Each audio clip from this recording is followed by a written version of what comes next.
Hey guys, it's Angela with Angie Studio. I'm a music photographer based here in Durham, North Carolina. And today I want to just give a quick rundown of Music Photography 101. So this is kind of for people who are either have shot their first concert, looking to shoot their first concert, or don't even have camera gear and just want to know where to get started and how they should get started in the music photography field. But before we jump into all of that, if you could take a second to like this video and hit that subscribe button, I would really appreciate it. So I'm going to start with a little bit of my background in music photography and then kind of go from there. So I actually started shooting shows in Birmingham, Alabama. I started just reaching out to venues across the city and I was like, hey, I'd love to come in and shoot. In exchange, I'll give you photos for your social media website, whatever you want to do. And that worked for a little bit. I got in with the Nick and with the Syndicate Lounge, RIP, love the Syndicate Lounge. Those are two venues that would let me come in pretty much whenever I wanted, as long as I give them a heads up. And I just started growing my portfolio from there. And then I caught the attention of a local music magazine. And then I just kind of grew from there. Currently I shoot for MMPR magazine, which is, also just the best international music magazine for man, women, non-binary kind. So yeah, I really love shooting with them. And then of course I occasionally get, requests from artists, record labels, publicists, the works. So that's a really cool place to be. I love doing that. I love being able to be in one place. I know it sounds weird. I kind of appreciate the stability of being able to stay here in Durham, Raleigh, and kind of shoot in this area, in this region. I currently shoot with Canon. I love Canon. I love Canon full frame. I have two Canon 60s, one of which I'm using to shoot this video right now. I have the 16 and 35 f2.8, which is amazing. Love it. And I usually pair that with the 70 to 200 f2.8. Those are pretty much both cameras that I keep on me at all times. And then occasionally if I'm just kind of doing music portraits or just walking around, slap on the nifty 50 f1.4, which I love. Works great in low light, and it just works great as a walk around lens. It's a lens that I've had for a really long time. I know the capabilities of that lens. I know it inside and out. And so the 50 is always good to throw in there when I can. And with that being said, I think that is definitely something that I recommend to beginners. I started with the nifty 50. I started with the 50mm f1.8. Now I have the 50mm f1.4. But at any rate, some kind of prime lens so that you can shoot in low light really well. That would be my recommendation to people kind of getting started, or maybe have a camera and they're looking, what should my next lens be? I definitely recommend something along those lines. They're pretty affordable.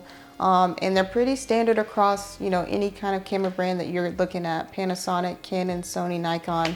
They all have something in that range. Or if you want something a little bit wider that you can translate to a full frame lens, there's usually a 35mm f1.8 kind of in that range as well. That'll be really affordable. So definitely check those out if you're looking to get started.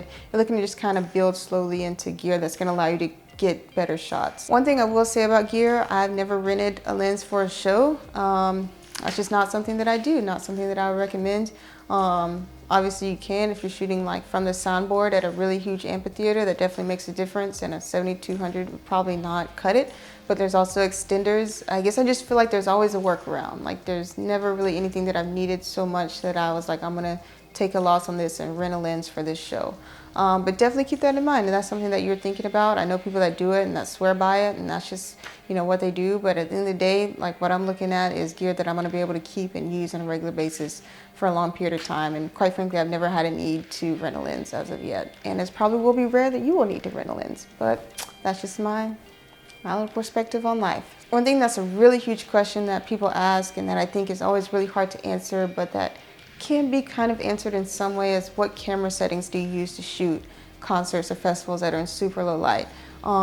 First and foremost, let me start with this. Shoot in RAW, okay? Shoot in RAW no matter what camera you have. There's always a RAW setting that's gonna, yes, it's a bigger file size, but it's gonna capture the most data and it's gonna be the best for editing. You're really gonna have a lot more flexibility in editing pictures and kind of fixing certain things, like if your white balances off or if a photo is underexposed or overexposed.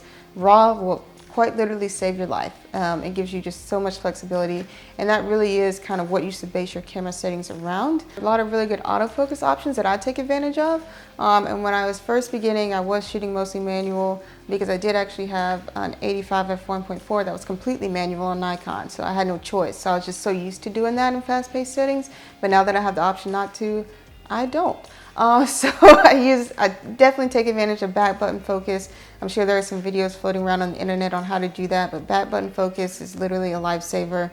It's literally the best thing known to man. It really just fits into how you shoot as a photographer, how you're naturally holding a camera, and it really just helps you be able to keep things in sync and not be doing a whole lot of like this motion like when you're trying to focus. It just gets rid of that. And then there's also a feature on Canon called AI Servo, which helps kind of with tracking moving objects a lot better. So when people are jumping around, running across the stage, and fans are, crowd surfing or whatever the case may be, AI Servo is really going to help you focus faster, track subjects faster, and it really is good 9 times out of 10 at picking the focus point that you want in a subject or, in a image. And just to touch on the basics of like aperture and ISO, again, this is going to depend on what your camera can do and the limits that you can push your camera lens to, but typically you are going to need a high ISO and a lens that can have a fast aperture, so something to the tune of 2.8 and below. There are some people who are a little riskier than myself and that will get a lens with an f4, but I won't do it. I would not go higher than 2.8 personally. Now let's move on to logistics a little bit. Let's talk about getting into the photo pit, getting your photo pass, how all of that happens. So typically, since I work with a music magazine, I will reach out to the publicist or the PR person for an artist, ask for a photo pass and a review ticket. A review ticket, sometimes like when you ask for a photo pass, people just assume that you get a ticket, and which is great, as they should, but sometimes you don't, and it's not a problem, just depending on the venue. But don't always assume that because you're asking for a photo pass only, you're going to get a ticket. So I personally always include a review ticket in my emails. And once you have that, you kind of check in at the venue and make sure you have something to either put it on yourself or have a lanyard like I do, so that you can get access to the photo pit. So not everybody that just walks up to the venue can get access to the photo pit. And there was definitely a time where I would have said, hey, if you can't find a music magazine or you can't find an outlet to shoot for, just take your camera in there. But now I really would not say that. Like, please don't. Actually, they're so strict. They're getting so much more strict with photographers getting into the photo pit, even getting approved for a photo pass to begin with. I think like if people were to continue abusing the rights that they're giving, or the privilege really that they're giving photographers to shoot artists, then that is when it really is going to become a problem. I would say really, if you really want to get experience and you really want to just start shooting, I would say start with local artists. And local artists should not have the bad connotation that they have. Trust me. I mean, if you really think about it, every artist is a local artist because every artist comes from somewhere. So I really wouldn't let that be a hindrance to reaching out to local artists that you really like, to cover their shows, to maybe do a couple portraits with them, and just get used to being in that environment and seeing how a show goes, seeing how a show runs, and seeing kind of the different setups between bands, rappers, R&B artists, soul acts, 7-piece, brass bands, just seeing what the difference is and getting experience shooting in different types of settings, different types of venues, and with different types of personalities. Some people are really active on stage, some people are not.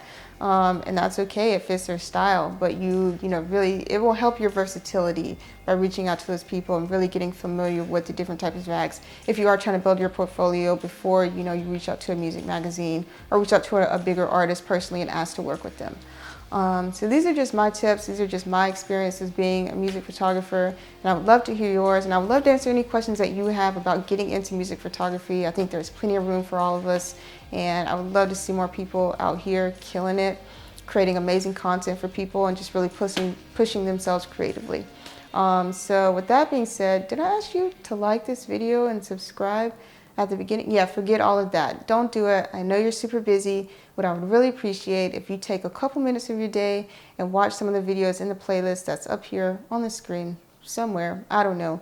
And I think you would really like them. I think you'd really enjoy them. And I would really appreciate it if you watch them. So with that being said, I'll see you in the next video.